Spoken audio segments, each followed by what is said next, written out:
Hi hello ನಮಸ್ತೆ. Welcome back to my YouTube channel.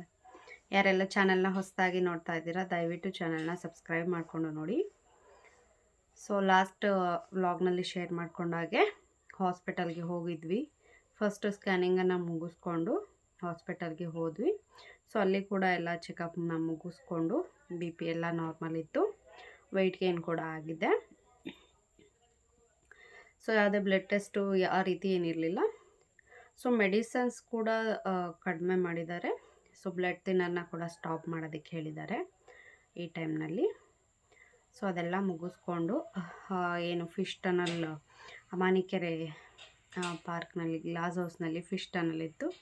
So ಅದನ್ನೆಲ್ಲ ನೋಡಿಕೊಂಡು ಆರಾಮಾಗಿ ಸಾರಿ ಶಾಪಿಂಗನ್ನು ಮುಗಿಸ್ಕೊಂಡು ಮನೆಗೆ ಬಂದಿದ್ವಿ ಅವತ್ತು. ಸೊ ಸ್ಕ್ಯಾನಿಂಗಲ್ಲಿ ಏನಾಯಿತು, ಯಾವ ವೀಕ್ನಲ್ಲಿ ಸ್ಕ್ಯಾನಿಂಗ್ ಆಗಿದ್ದು ಅಂದರೆ 28 ವೀಕ್ಸಿಗೆ ಈ ಸಲದ ಸ್ಕ್ಯಾನಿಂಗು ಆಗಿದ್ದಂಥದ್ದು. ಸ್ಕ್ಯಾನಿಂಗ್ ರಿಪೋರ್ಟ್ ಏನಂತ ಇದೆ ಅಂತ ಹೇಳಿ ನಾನು ನಿಮಗೆ ತೋರಿಸ್ತೀನಿ. ಹಾಗೆ ಯಾವ ಸ್ಯಾರಿ ತೊಗೊಂಡೆ, ಜುಡಿಯೋಗೆ ಹೋಗಿದ್ವಿ, ಜುಡಿಯೋನಲ್ಲಿ ಏನೆಲ್ಲ ಶಾಪಿಂಗ್ ಮಾಡಿದೆ ಅಂತ ಕೂಡ ಶೇರ್ ಮಾಡ್ಕೊಳ್ತೀನಿ. ವಿಡಿಯೋನ ಕೊನೆವರೆಗೂ ನೋಡಿ, ಎಲ್ಲೂ ಸ್ಕಿಪ್ ಮಾಡಬೇಡಿ, ಸಪೋರ್ಟ್ ಮಾಡಿ. ಇದು ನನ್ನ scanning report. Growth scan, single live intrauterine gestation noted in cephalic presentation ಅಂತ ಇದೆ. ಸೆಪಾಲಿಕ್ ಪ್ರೆಸೆಂಟೇಷನ್ ಅಂದರೆ ಮಗು ತಲೆ ನಾರ್ಮಲ್ ಆಗಿ ಸರ್ವಿಕ್ಸ್ ಕಡೆ ಇದ್ದು ಇರೋವಂಥದ್ದನ್ನು ಸೆಪಾಲಿಕ್ ಪ್ರೆಸೆಂಟೇಷನ್ ಅಂತಾರೆ. ಬ್ರೀಚ್ ಪೊಸಿಷನ್ ಅಂದರೆ ಸರ್ವಿಕ್ಸ್ ಕಡೆ ಕಾಲಿರುತ್ತೆ, ತಲೆ ಮೇಲ್ಗಡೆ ಇರುತ್ತೆ, ಅದು ಬ್ರೀಚ್ ಪೊಸಿಷನ್. ಈ ರೀತಿಯಾಗಿ ನಾರ್ಮಲ್ ಪೊಸಿಷನ್ನಲ್ಲಿದೆ ಮಗು. ಸೊ ಮಗುವಿನ ಒಂದು ಡೆವಲಪ್ಮೆಂಟ್ ವೀಕ್ ಏನಿದೆ ಇದು 28 ವೀಕ್ಸ್ 4 ಡೇ ತೋರಿಸ್ತಾ ಇದೆ ಮಗುವಿನ ಸೈಜು.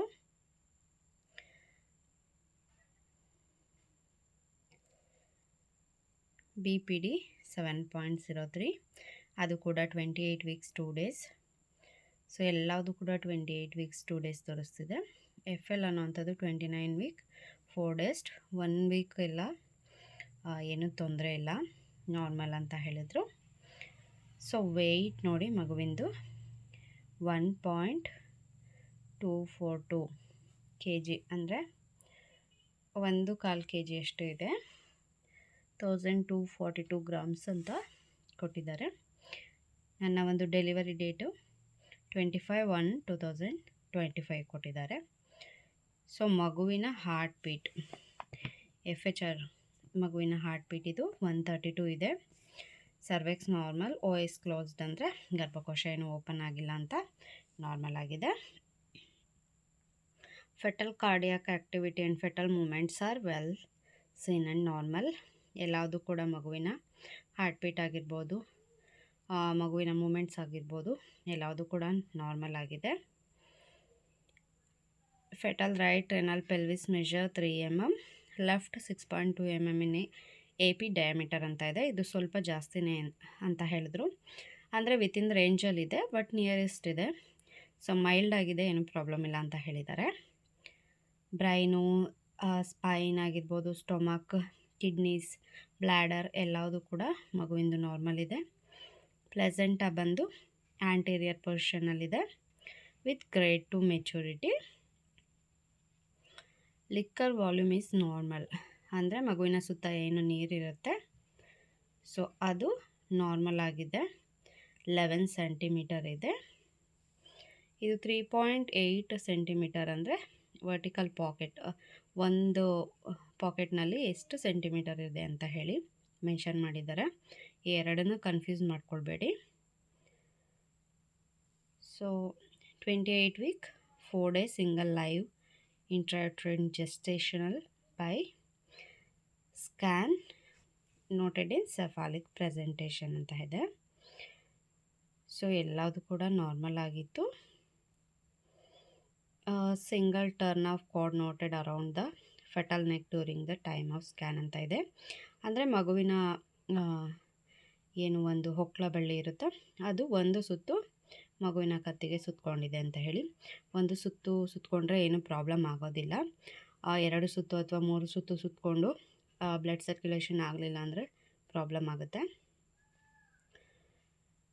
ಡಾಪ್ಲರ್ ಸ್ಟಡಿ ಕೂಡ ಮಾಡಿದ್ರು, ನಾರ್ಮಲ್ ಫ್ಲೋ ಆಗ್ತಿದೆ ಅಂತ ಹೇಳಿ, ಅಂದರೆ ಮಗುವಿಗೆ ಬ್ಲಡ್ ಫ್ಲೋ ಯಾವ ರೀತಿ ಆಗ್ತಿದೆ ಅಂತ ಹೇಳಿ ಸ್ಕ್ಯಾನ್ನಲ್ಲಿ ನೋಡ್ತಾರೆ.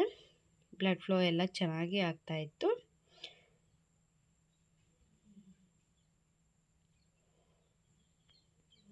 ಸೊ ಇದು ಏನು PI ಅಂತ ಏನಿದೆ ಅದು BP ಬರೋ ಚಾನ್ಸಸ್ನ ತೋರಿಸೋವಂಥದ್ದು, ಅದು ಕೂಡ ನಾರ್ಮಲ್ ಇತ್ತು.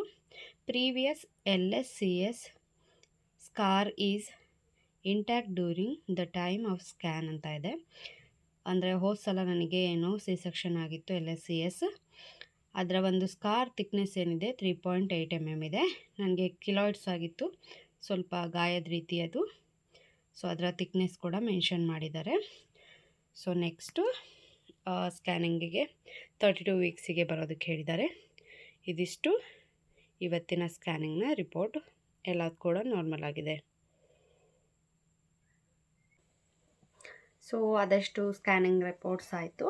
ಸೊ ಎಲ್ಲ ನಾರ್ಮಲ್ ಆಗಿತ್ತು, BP ಕೂಡ ನಾರ್ಮಲ್ ಆಗಿತ್ತು, ಶುಗರ್ ಕೂಡ ಯಾವುದೂ ಕಾಣಿಸ್ಕೊಂಡಿಲ್ಲ. So I am happy. So ಅಲ್ಲಿಂದ ಹೋಗಿದ್ದಂಥದ್ದು ಒಂದು ಸ್ಯಾರಿನ ತೊಗೊಂಡೆ. ಸೊ ಫೋಟೋಶೂಟ್ಗೆ ಅಂತ ಹೇಳಿ ನಮ್ಮ ಮನೆಯವರು ಇರೋ ಸ್ಯಾರಿನೇ ಬೇಕಾದಷ್ಟಿದೆ, ಅದನ್ನೇ ಕೆಲವೊಂದಷ್ಟು ಉಟ್ಕೊಂಡಿಲ್ಲ. ಸೊ ಮತ್ತೆ ಸ್ಯಾರಿನ ಅಂತ ಹೇಳಿದರು. ಸೊ ಆದರೂ ಈ ಪ್ರೆಗ್ನೆನ್ಸಿನಲ್ಲಿ ಹೊಸದು ಬೇಕು ಅಂತ ಅನಿಸಿತ್ತು, ಅದಕ್ಕೋಸ್ಕರ ಬೇಕೇ ಬೇಕು ಅಂತ ಹೇಳಿ ಒಂದು ಹೊಸ ಸ್ಯಾರಿನ ತೊಗೊಂಡೆ. ಹೋಗಿದ್ದಂಥದ್ದು ಮೈಸೂರು ಸಿಲ್ಕ್ ತೊಗೊಳೋದಕ್ಕೆ ಅಂತ ಹೇಳಿ. ಫಸ್ಟ್ ಹೋಗಿದ್ದಂಥದ್ದು ಸೆಂಥಿಲ್ ಕುಮಾರ್ ಟೆಕ್ಸ್ಟೈಲ್ ಅಂತ ಇದೆಯಲ್ಲ, ಅಲ್ಲಿಗೆ ಹೋಗಿದ್ವಿ. ತುಮಕೂರಿನಲ್ಲಿ BH ರೋಡ್ನಲ್ಲಿದೆ ಅದು, ಗಾಯತ್ರಿ ಥಿಯೇಟರ್ ಪಕ್ಕ. ಸೊ ಅಲ್ಲಿ ಕಂಪೇರಿಟಿವ್ಲಿ ಪ್ರೈಸ್ ಜಾಸ್ತಿ ಅನ್ನಿಸ್ತು. ಕಡಿಮೆ GSMಗೆ ತುಂಬ ಪ್ರೈಸು ಜಾಸ್ತಿ ಇತ್ತು ಕರಣ್ ಟೆಕ್ಸ್ಟೈಲ್ಸ್ಗೆ ಹೋಲಿಸ್ಕೊಂಡ್ರೆ. ಸೊ ಕರಣಲ್ಲೆಲ್ಲ ಅದೇ ಒಂದು ಸ್ಯಾರಿ 4900ಗೆಲ್ಲ ಸಿಗ್ತಾಯಿತ್ತು. ಇವರು 6500 6000 ಆ ರೇಂಜಲ್ಲಿನೇ ಇದ್ದರು.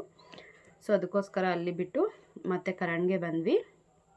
ಸೊ ಅಲ್ಲಿ ಕೂಡ ನೋಡಿದೆ ಮೈಸೂರು ಸಿಲ್ಕು, ಯಾಕೋ ಅಷ್ಟು ಇಷ್ಟ ಆಗಲಿಲ್ಲ. ನನಗೆ ಬೇಕಾಗಿದ್ದಂಥ ಪ್ಯಾಟ್ರನ್ಸು ಕಲರ್ಸು ಸಿಗಲಿಲ್ಲ. ಅದಕ್ಕೋಸ್ಕರ ಟಿಶ್ಯೂ ಸ್ಯಾರಿನ ನೋಡೋಣ ಅಂತ ಹೇಳಿ ಟಿಶ್ಯೂ ಸ್ಯಾರಿನ ತೊಗೊಂಡೆ ನಾನು. ಸೊ ಅಲ್ಲಿ ಟಿಶ್ಯೂ ಸ್ಯಾರೀಸ್ ತುಂಬಾ ವೆರೈಟೀಸ್ ಇತ್ತು. ಅಲ್ಲಿ ಗೊಂಬೆಗಳಿಗೆ ಹಾಕಿದ್ದನ್ನು ನೋಡಿನೇ ಖುಷಿ ಆಯಿತು ನನಗೆ. ಸೊ ಅದಕ್ಕೋಸ್ಕರ ಟಿಶ್ಯೂ ತೊಗೊಳ್ಳೋಣ ಅಂತ ಹೇಳಿ ತೊಗೊಂಡೆ.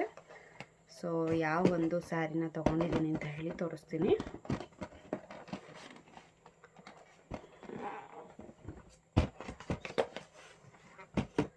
ಸೊ ನೋಡಿ, ಈ ಒಂದು ಕಲರ್ ಕಾಂಬಿನೇಷನ್ ನನ್ನ ಹತ್ರ ಇರಲಿಲ್ಲ, ಅದಕ್ಕೋಸ್ಕರ ಈ ಒಂದು ಸ್ಯಾರಿನ ತೊಗೊಂಡೆ. ಇದಕ್ಕಿಂತನೂ ರಿಚ್ಚಾಗಿ ಗ್ರ್ಯಾಂಡಾಗಿ ಕಾಣಿಸೋಂಥ ಸ್ಯಾರೀಸ್ ಎಲ್ಲ ಇತ್ತು. ಬಟ್ ನನಗೆ ಯಾವ ಕಲರ್ ಇಲ್ಲ, ನನ್ನ ಹತ್ರ ಕಲರ್ ಕಾಂಬಿನೇಷನ್ ಇಲ್ಲ. ಸೊ ಅದನ್ನು ತೊಗೊಳ್ಳೋಣ ಅಂತ ಹೇಳಿ ತೊಗೊಂಡೆ. ಇದಕ್ಕಿಂತನೂ ತುಂಬಾ ಚೆನ್ನಾಗಿರೋವಂಥವು ರಿಸೆಪ್ಷನ್ಗೆಲ್ಲ ವೇರ್ ಮಾಡೋವಂಥ ಸ್ಯಾರೀಸ್ ಇತ್ತು. ನನಗೆ ಈ ಕಲರ್ ತುಂಬಾ ಇಷ್ಟ ಆಯಿತು.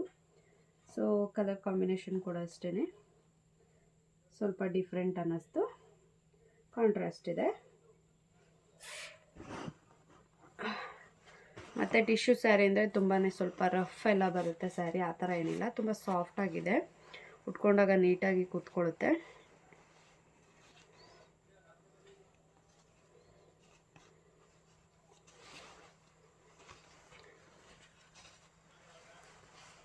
ಸೊ ಇದು ಬ್ಲೌಸ್ ಬಂದಿರೋ ಅಂಥದ್ದು.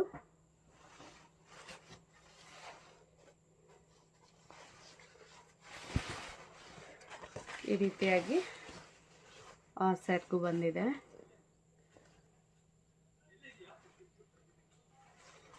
ಸೊ ಕಲರ್ ಕಾಂಬಿನೇಷನ್ ಇಷ್ಟ ಆಗಿ ತೊಗೊಂಡಂಥ ಸ್ಯಾರಿ ಇದು. ಫೋಟೋಶೂಟ್ ಮಾಡಿಸಿದಾಗ ವೇರ್ ಮಾಡಿದಾಗ ನಿಮಗೆ ಗೊತ್ತಾಗುತ್ತೆ ಯಾವ ರೀತಿ ಕಾಣುತ್ತೆ ಅಂತ ಹೇಳಿ. ಬ್ಲೌಸ್ ಪೀಸ್ನ ಸ್ಟಿಚಿಂಗಿಗೆ ಕೊಡಬೇಕು. ಸೊ ಜುಡಿಯೋನಲ್ಲಿ ಕೂಡ ಸ್ವಲ್ಪ ಶಾಪಿಂಗ್ ಮಾಡಿದೆ, ತುಂಬ ಜಾಸ್ತಿ ಏನು ಶಾಪಿಂಗ್ ಮಾಡಲಿಲ್ಲ. ಸೊ ಕೆಲವೊಂದಷ್ಟು ಇನ್ನರ್ವೇರ್ಸ್ ತೊಗೊಳ್ಬೇಕಿತ್ತು, ಮತ್ತು ಸ್ಲಿಪ್ಪರ್ಸ್ ಬೇಕಿತ್ತು, ಹಾಗೆಯೇ ಬ್ರೇಸ್ಲೆಟ್ ಆ ಥರ ಎಲ್ಲ ನೋಡಿದ್ವಿ, ಎಲ್ಲ ಕಂಪ್ಲೀಟಾಗಿ ಖಾಲಿ ಆಗಿತ್ತು. ತುಂಬ ಬೇಗ ಕಲೆಕ್ಷನ್ಸ್ ಎಲ್ಲ ಖಾಲಿ ಆಗುತ್ತೆ ಅಂತ ಅನ್ನಿಸ್ತು ಅಲ್ಲಿ, ಅಷ್ಟೊಂದು ಜನ ಇದ್ದರು. ಸೊ ಡ್ರೆಸ್ಸಸ್ ಕೂಡ ಅಷ್ಟೇ ತುಂಬಾ ಕ್ವಾಲಿಟಿಯಾಗೂ ಇತ್ತು ಮತ್ತು ಕಡಿಮೆ ಪ್ರೈಸಸಲ್ಲಿ ಕೂಡ ಇತ್ತು. ವೆಸ್ಟರ್ನ್ ವೇರ್ಸ್ ಅಂತೂ ತುಂಬಾ ಚೆನ್ನಾಗಿತ್ತು. ಫಸ್ಟ್ ಫ್ಲೋರ್ಗೆ ನಾವು ಹೋಗೋದಕ್ಕೆ ಟೈಮ್ ಇರಲಿಲ್ಲ. ನೆಕ್ಸ್ಟ್ ಯಾವಾಗಾದರೂ ಹೋಗಬೇಕು ಪಾಪು ಬಟ್ಟೆ ತೊಗೊಳೋದಕ್ಕೆ. ಫಸ್ಟ್ ಫ್ಲೋರ್ನಲ್ಲಿ ಮೆನ್ಸ್ ಕಲೆಕ್ಷನ್ ಮತ್ತು ಕಿಡ್ಸ್ ಕಲೆಕ್ಷನ್ ಇದೆ ಅಂತ ಹೇಳಿದ್ರು. ಸೊ ಈ ಒಂದು ಇಯರಿಂಗ್ಸ್ನ ತೊಗೊಂಡೆ. ತುಂಬಾ ಕ್ಯೂಟಾಗಿದೆ. ಸೊ ಇದು ಇಯರಿಂಗ್ಸು 99 ರುಪೀಸ್ ಇರ್ಬೋದು ಅಥವಾ 150, ಮರ್ತೋಗಿದೆ. ಸೊ ಸ್ಲಿಪ್ಪರ್ಸ್ ತೊಗೊಂಡೆ. ಅಷ್ಟೇ ಜುಡಿಯೋನಲ್ಲಿ ಶಾಪಿಂಗನ್ನು ಮಾಡಿದಂಥದ್ದು.